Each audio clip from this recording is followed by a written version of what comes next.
Hola amantes del terror, repasemos algunos reportes que nos han enviado. Hola, me llamo Juan y les voy a contar lo que me pasó cuando descubrí que algunos mapas muestran lugares que no deberían existir. Llevo 4 años trabajando como técnico de sistemas de navegación en el ayuntamiento.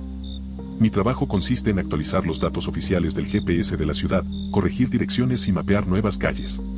Sin embargo, lo que descubrí la madrugada del martes cambió por completo mi percepción de la geografía urbana y la realidad. Eran exactamente las 3:30 de la mañana cuando noté algo extraño en el sistema principal. El GPS apuntaba a una calle que no aparecía en ningún mapa físico de la ciudad. Rua Dos Esquecidos, calle de los Olvidados, aparecía claramente en la pantalla, con coordenadas precisas, pero al consultar los mapas catastrales oficiales, no había constancia de esta calle.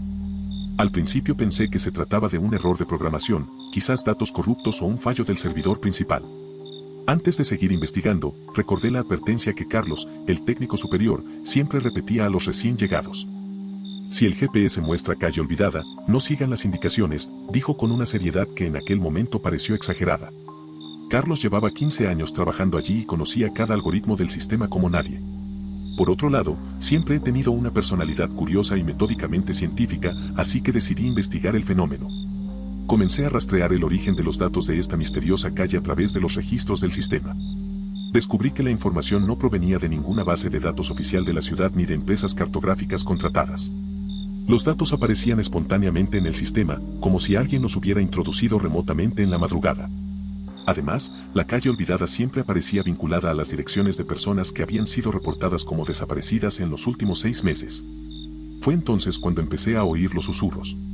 Un sonido bajo y constante emanaba de mi teléfono, incluso con el GPS completamente apagado. Las voces parecían gritar nombres específicos, siempre nombres de personas que no conocía, pero que me resultaban familiares de alguna manera inexplicable. El susurro se intensificó a medida que me acercaba a las coordenadas marcadas como Rua Dos Esquecidos en el sistema principal de la oficina. Intenté ignorar los sonidos extraños y centrarme en el aspecto técnico del problema. Realicé un análisis completo del sistema en busca de malware o ciberintrusiones que pudieran explicar la presencia de datos no autorizados. Sin embargo, todos los protocolos de seguridad funcionaban a la perfección. Sin embargo, el fenómeno se intensificó cuando intenté eliminar la información de la calle fantasma de la base de datos municipal. Durante mi investigación, descubrí algo aún más inquietante. Otros técnicos de sistemas GPS de ciudades vecinas reportaron fenómenos similares en foros especializados en línea. Aparecían calles inexistentes en sus sistemas, siempre con nombres relacionados con su desaparición o olvido. Además, todos mencionaban susurros provenientes de sus dispositivos electrónicos, incluso estando completamente desconectados de la corriente. El jueves por la noche, decidí seguir las coordenadas del sistema. Me subí al coche y conduje hasta el punto exacto donde supuestamente empezaba la calle olvidada. Al llegar, solo encontré un solar vacío rodeado de casas antiguas. Sin embargo, mi teléfono seguía indicando que estaba exactamente en la calle que buscaba, incluso mostrando números de casas que no existían en el mundo físico. El dispositivo empezó a calentarse de forma alarmante en mis manos. La temperatura subió gradualmente hasta el punto de que tuve que tirarlo al asiento del copiloto para no quemarme. Aún así, la pantalla seguía funcionando, mostrando una vista tridimensional detallada de Fergatenlane, con casas, árboles y gente caminando por las aceras. Las figuras humanas en la pantalla me saludaban directamente. Fue en ese momento que noté una grieta en la pantalla de mi teléfono, formando líneas que antes no existían. A través de las grietas del cristal, pude ver claramente una silueta humana saludando desde la calle, que supuestamente no existía. La figura parecía estar al otro lado de la pantalla, como si el dispositivo fuera una ventana a otra dimensión. Simultáneamente, el sistema GPS del coche empezó a mostrar mi ubicación actual como dirección no encontrada. Regresé a casa en shock, pero el fenómeno me siguió. Mi dirección, que siempre aparecía correctamente en todos los sistemas de navegación, ahora aparecía como sin ubicación en todos los GPS que probé. Además, las aplicaciones de comida a domicilio y los servicios de taxi ya no podían encontrar mi casa con las coordenadas que siempre habían funcionado a la perfección. Consulté con Carlos a la mañana siguiente y le conté todo lo que había descubierto sobre la calle de los Olvidados. Me miró con genuina preocupación y me reveló que 3 técnicos anteriores habían desaparecido tras investigar fenómenos similares. Todos reportaron los mismos síntomas, susurros en el equipo, sobrecalentamiento y la desaparición gradual de sus ubicaciones en los sistemas oficiales. La semana siguiente, mi situación empeoró considerablemente. Amigos y familiares empezaron a reportar dificultades para encontrar mi casa, incluso usando direcciones que conocían desde hacía años. Los servicios de reparto dejaron de funcionar en las casas vecinas, alegando que el número de mi casa no existía en la calle. Por otro lado, seguí recibiendo correo con normalidad, como si existiera una duplicación de la realidad física y digital. 2 semanas después de mi primer encuentro con la calle de los olvidados, descubrí algo aterrador. Mi nombre empezó a aparecer en las listas de personas desaparecidas que circulaban internamente en el ayuntamiento. Según los registros oficiales, había dejado de ir a trabajar 5 días antes, aunque seguía yendo a la oficina como siempre. Mis compañeros parecían verme e interactuar conmigo, pero no había ningún registro electrónico de mi presencia. Escribo este relato sabiendo que esta podría ser mi última oportunidad de documentar lo que he descubierto. El fenómeno de la calle olvidada parece ser un proceso gradual de borrado de la realidad física. Las personas que investigan mapas imposibles empiezan a desaparecer de los registros oficiales, permaneciendo visibles solo para quienes aún no se han visto afectados por el fenómeno. Quizás se trate simplemente de un complejo fallo en los sistemas electrónicos de la ciudad, un fallo técnico que provoca alucinaciones masivas y confusión administrativa. O quizás sí existen lugares que funcionan como portales entre diferentes versiones de nuestra realidad. Y los mapas digitales a veces capturan información de dimensiones paralelas donde nuestra ciudad se desarrolló de forma completamente distinta. Desde aquella mañana de martes, las 3:33 no han dejado de despertarme, y puedo oír claramente a alguien susurrando mi nombre a través de la pantalla rota del teléfono que nunca he podido reparar. Antes de pasar a la siguiente historia, suscríbete a nuestro canal. Seguimos. Hola, me llamo Carmen y les voy a contar lo que me pasó cuando descubrí que algunos planos arquitectónicos muestran habitaciones que nunca se construyeron, pero que existen en algún lugar. Llevo 7 años trabajando como arquitecta y responsable del Archivo Municipal de Planos. Mi trabajo consiste en digitalizar planos antiguos, verificar el cumplimiento normativo y actualizar los registros de los edificios históricos de la ciudad. Sin embargo, lo que descubrí durante un turno de noche en el ayuntamiento transformó por completo mi comprensión de los espacios arquitectónicos y la realidad física. Era exactamente medianoche cuando noté inconsistencias en los planos de las casas construidas en la década de 1940. Los planos originales mostraban habitaciones adicionales que claramente no existían en los edificios reales. Dormitorios adicionales, sótanos inexistentes e incluso plantas enteras se detallaban en los planos oficiales, pero una inspección visual de las casas reveló construcciones completamente diferentes. Inicialmente atribuí estas discrepancias a errores de archivo o modificaciones no documentadas a lo largo de los años. Antes de proceder con el escaneo, recordé la advertencia que Sebastião, el conserje nocturno, siempre repetía cuando me veía trabajando solo en el archivo. Si ves tu propia casa en los planos antiguos, no entres solo al archivo, me decía con una seriedad que en aquel momento me pareció excesiva. Sebastião llevaba más de 20 años gestionando el edificio y conocía cada pasillo y habitación como nadie. Por otro lado, yo siempre he sido un profesional meticuloso y decidí investigar sistemáticamente estas anomalías arquitectónicas. Comencé a catalogar todos los planos que incluían habitaciones adicionales, creando una base de datos con las inconsistencias que encontré. Descubrí un patrón inquietante: las habitaciones adicionales siempre aparecían en casas de personas que habían desaparecido sin dejar rastro en los últimos 10 años. Además, las habitaciones fantasmas siempre se describían con extraordinario detalle, incluyendo muebles, decoración e incluso objetos personales que no figuraban en ningún inventario oficial. Fue durante este análisis sistemático que empecé a oír sonidos extraños. Pasos resonaban por los pasillos de los planos que examinaba, como si alguien caminara por habitaciones dibujadas en papel. El sonido era claramente audible cuando me concentré en los planos, pero cesó de inmediato al levantar la vista. Los pasos seguían la distribución exacta de las habitaciones inexistentes, respetando puertas, escaleras y pasillos que solo existían en el papel. Intenté racionalizar el fenómeno mediante explicaciones técnicas, considerando la posibilidad de fugas de sonido de los apartamentos vecinos o problemas acústicos en el antiguo edificio. Realicé pruebas sistemáticas, grabando audio en diferentes momentos y comparándolos con los planos que analizaba. Sin embargo, los pasos siempre coincidían a la perfección con la distribución arquitectónica de las habitaciones fantasma, siguiendo rutas imposibles en la arquitectura real de los edificios. Durante mis investigaciones, descubrí informes similares en foros profesionales de arquitectos y urbanistas. Compañeros de otras ciudades mencionaron planos que representaban espacios imposibles, siempre relacionados con las casas de personas desaparecidas. Además, todos reportaron extraños fenómenos acústicos, sonidos de actividades domésticas provenientes de los planos arquitectónicos, como si las habitaciones estuvieran habitadas por presencias invisibles. El jueves por la noche, ocurrió algo aún más inquietante. Los planos de papel empezaron a sentirse fríos al tacto, incluso en una habitación con calefacción en perfecto estado. La temperatura del papel descendió gradualmente hasta el punto de que tuve que usar guantes para manipularlos.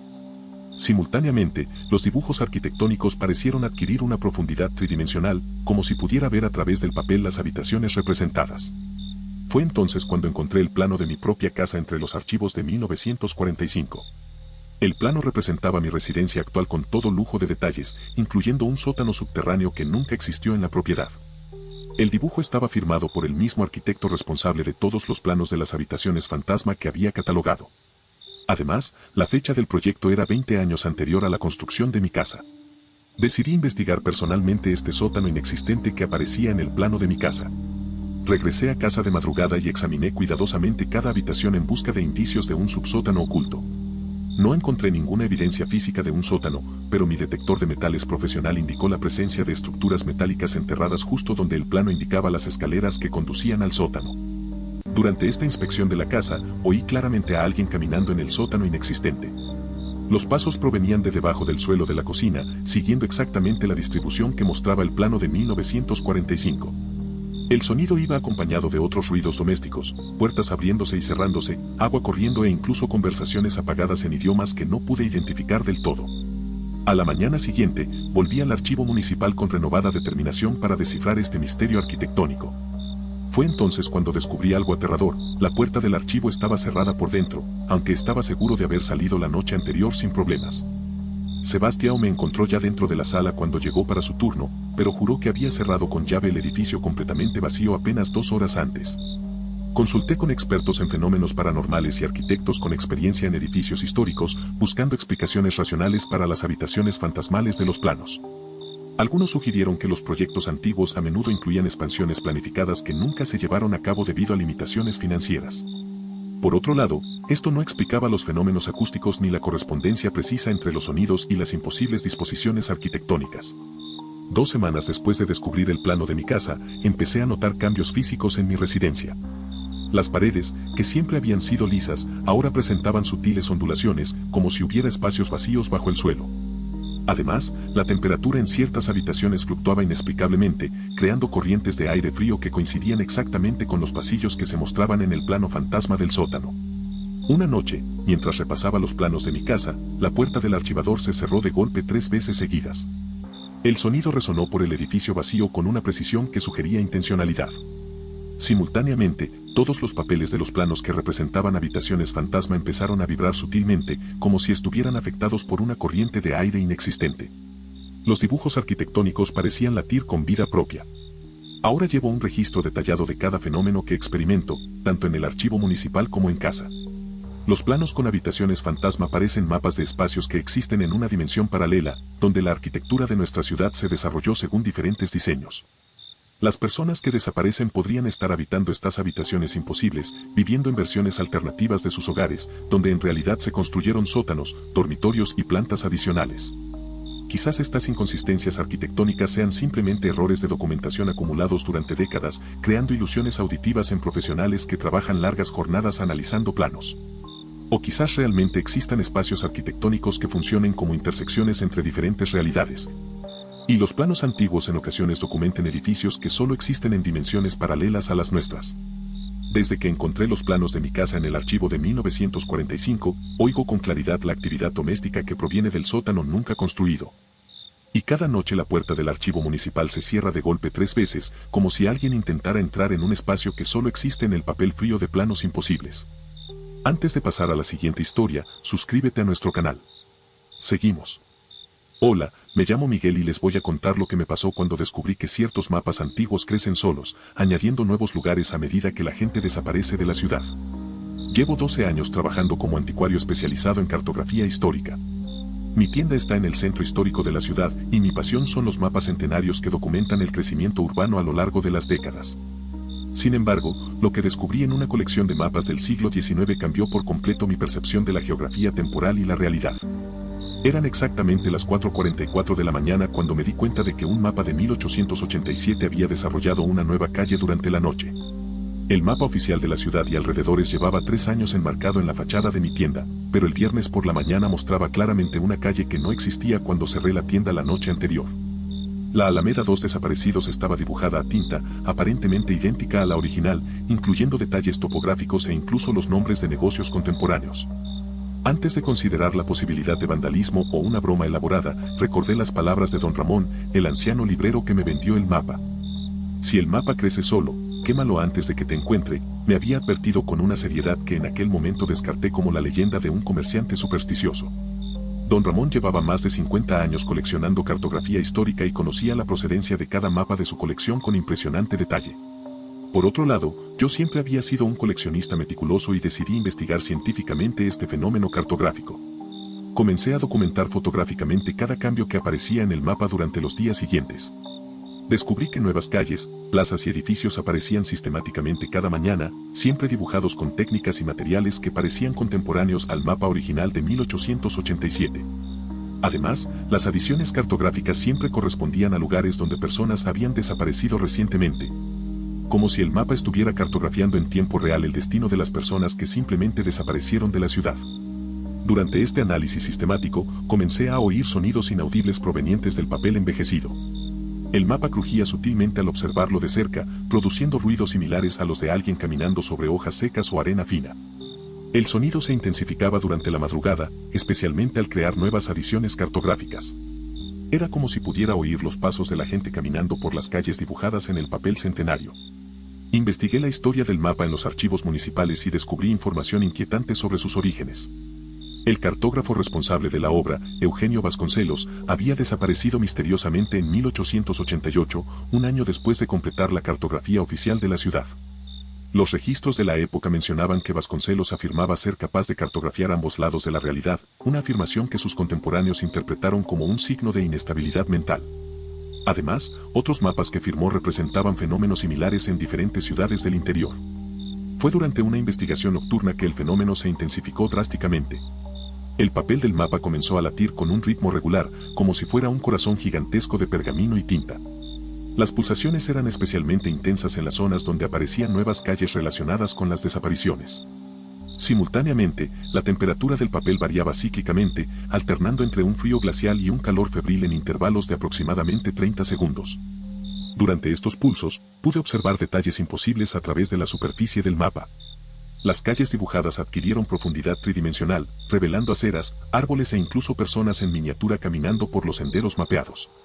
Las figuras humanas en el mapa estaban perfectamente proporcionadas y se movían con naturalidad, como si el papel fuera una ventana a una ciudad a escala donde estas personas realmente vivían su vida cotidiana.